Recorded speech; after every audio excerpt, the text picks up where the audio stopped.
রাইতের বাজে এখন 12টা মনে হয়, যারা দেখতে করে ওই 12টা বাজতে বেশিক্ষণ না, 14 মিনিট বাকি। রাস্তা আছে আল্লাহ, পাগলের তামসা যত সব এবারে। একটা ফুল নাও। রাইতের বাজে এখন 12টা মনে হয়, যারা দেখতে করে ওই 12টা বাজতে বেশিক্ষণ না, 14 মিনিট বাকি। রাস্তা আছে আল্লাহ, পাগলের তামসা যত সব এবারে।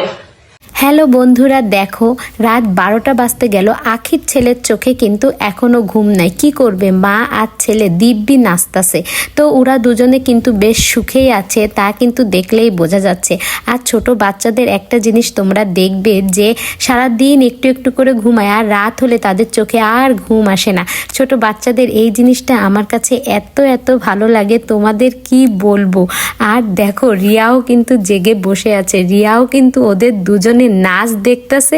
রিয়ার চোখেও আর ঘুম আসতেছে না, আর ঘুম আসলেও রিয়ার কিছু করার নাই, কারণ আখি নাচতেছে, আয়াস নাচতেছে। এই জায়গা যদি রিয়া ঘুম পড়ে তাহলে দেখবে কে। তো যাই হোক, খুব ভালো লাগছে মা আর ছেলে দুজনের নাচ। দুজনে সারা রাত ভরে এরকম নাচতে থাকুক, আর সকাল হলে দুজনেই মা ছেলে গলা জড়িয়ে ধরে নাক ডেকে একটা ঘুম দেবে, উঠবে 1টার সময়। তা বেশ ভালো, এই দুজন বেশ সুখেই আছে, দেখলেই বোঝা যাচ্ছে। এই রকম একটু সুখ যদি আমাদের লাইফে আসতো, বেশ ভালোই লাগতো। আর দেখো আখি কিন্তু ছেলেকে নিয়ে এত মজা করে।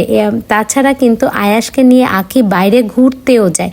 শুধু আয়াসকে নিয়ে না, আখি কিন্তু রিয়াকে নিয়েও ঘুরতে যায়।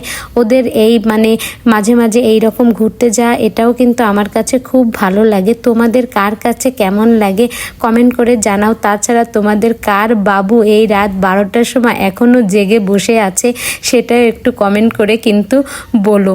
তো যাই হোক, আয়াসবাবু তো বেশ ভালো। আয়াসবাবু আর আয়াসের মার এই নাচানাচি দেখে মানে বাইরের লোকজনও পলাবে যে এদের বাড়ি এখনো কি না কি হচ্ছে জানি। তো বন্ধুরা, ভিডিওটি একটা লাইক করে আমার পাশেই থেকো।